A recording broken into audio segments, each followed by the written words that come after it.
Welcome to English Tales for Learners, where stories don't just teach English. They spark courage, ignite hope, and remind us what it means to be human. Today's tale is not about battles fought with weapons or wars waged in distant lands.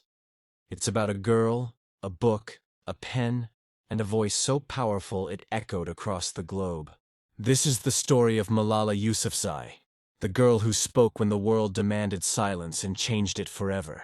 In the heart of Pakistan's Swat Valley, where emerald hills kiss the sky and rivers sing ancient songs, a girl named Malala Yousafzai was born on July 12, 1997. The Swat Valley was once called the Switzerland of the East, a place of breathtaking beauty, where tourists flocked to see snow-capped peaks and crystal streams. For Malala, it was simply home, a place where the air smelled of pine and the sound of laughter filled the streets. Her father, Yousafzai, was a schoolteacher and poet with a fire in his heart for education, especially for girls. In a world where many girls were expected to marry young and stay home, Ziauddin dreamed bigger. He named his daughter after Malala Yousafzai, an Afghan heroine who rallied warriors with her fearless voice during a battle in 1880. It was a name that would prove prophetic. Malala grew up surrounded by the magic of words. Her father's school, the Kushal school, was her playground. While other children chased games, Malala sat in classrooms, soaking up lessons and dreaming of a world where every child could learn. Her home was alive with the rustle of book pages, the rhythm of poetry, and the hum of debates about justice and equality. Ziauddin often told her, "A pen in your hand is mightier than any sword." Malala believed him, clutching her books like treasures and imagining a future where she could be a doctor, a teacher, or a leader. By age 10, she was already speaking out, delivering speeches in local competitions, her voice clear and confident, as if she knew her words could shape the world. But the Swat Valley was changing. In the mid-2000s, a darkness crept in. The Taliban, a militant group, began imposing their strict rules. Music, once the heartbeat of Swat's culture, was banned. Television screens went dark. Markets grew quiet.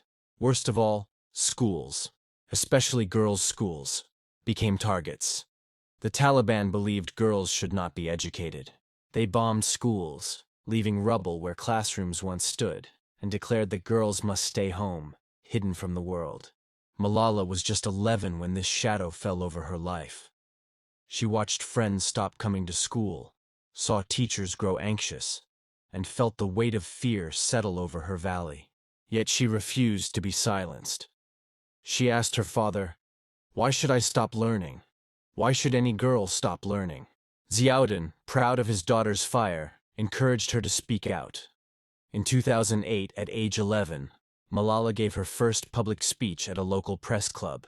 Standing before a crowd, she declared, "How dare the Taliban take away my basic right to education?" Her words, though spoken by a child, carried the weight of truth. The audience was stunned. This was no ordinary girl. As the Taliban's grip tightened, Malala's courage grew. In 2009, at 12, she began writing a blog for the BBC under the pseudonym Gul Makai, inspired by a folk heroine. Through her blog, she shared the reality of life under Taliban rule, the fear that hung like a storm cloud, the heartbreak of burning schools, and the quiet joy of studying in secret. Her words were simple but powerful. "I had a dream that one day I would go back to school without fear. I want to learn.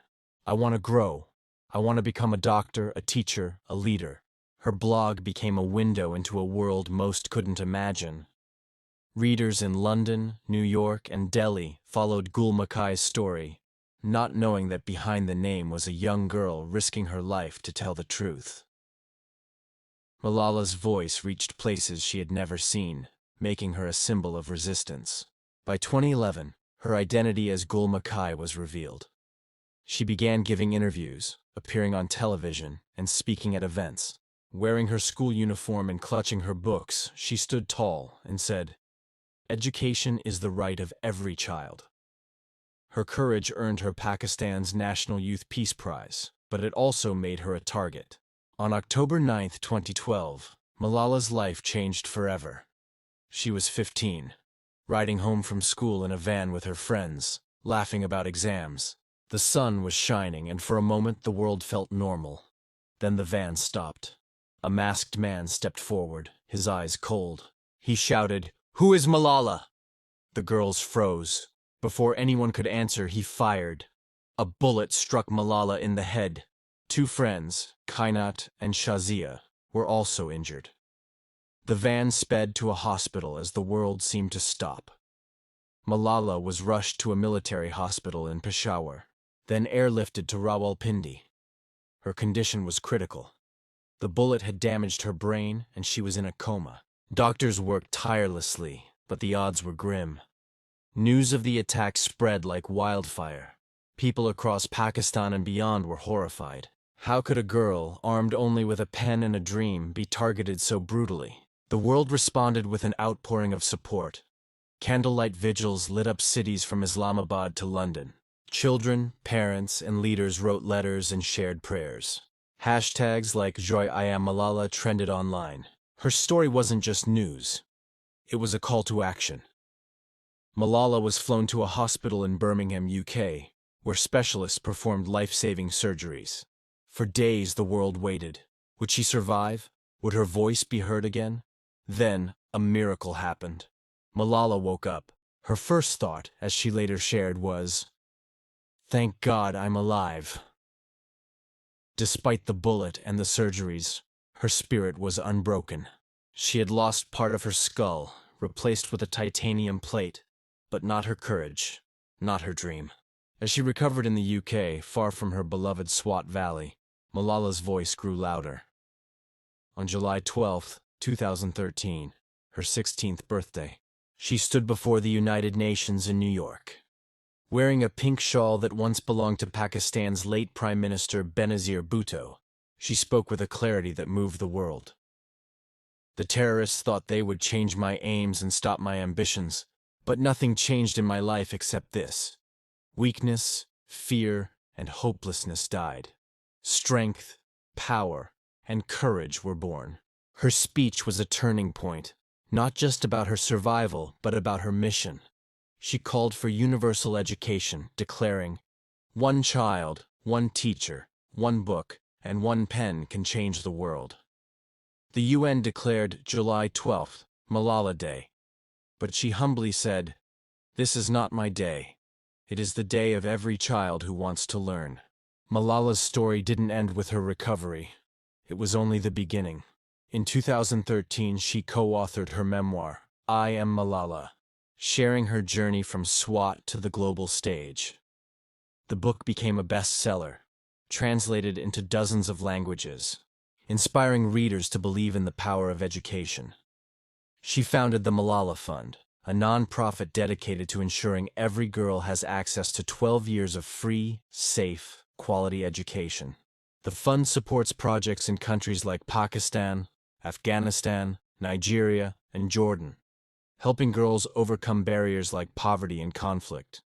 Malala traveled to refugee camps, met with world leaders, and spoke at global forums, always carrying the same message. Education is a right, not a privilege.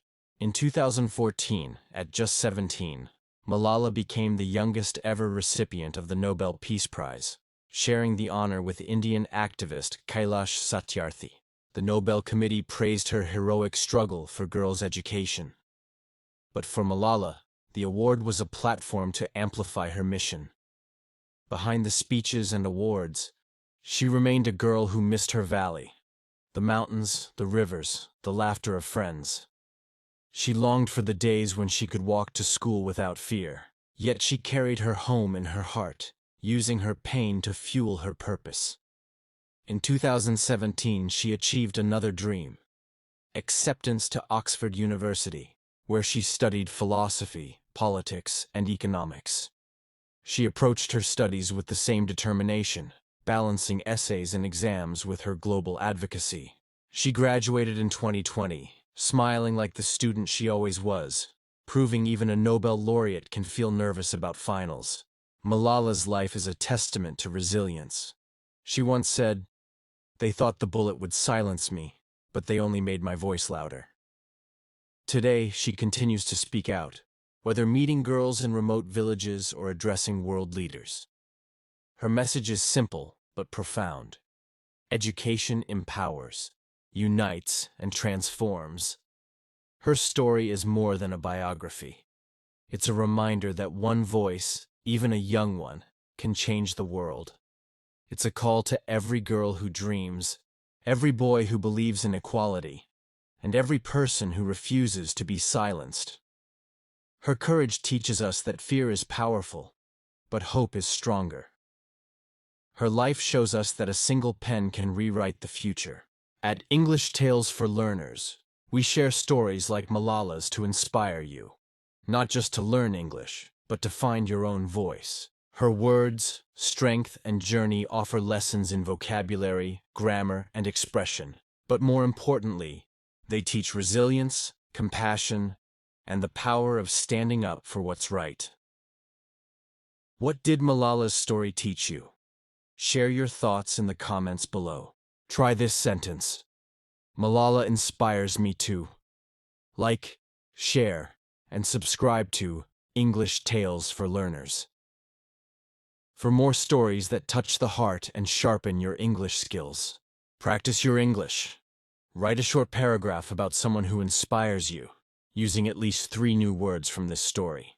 Courage, resilience, education, activism. And always remember Malala's words. The bravest voice is the one that speaks when the world says be quiet.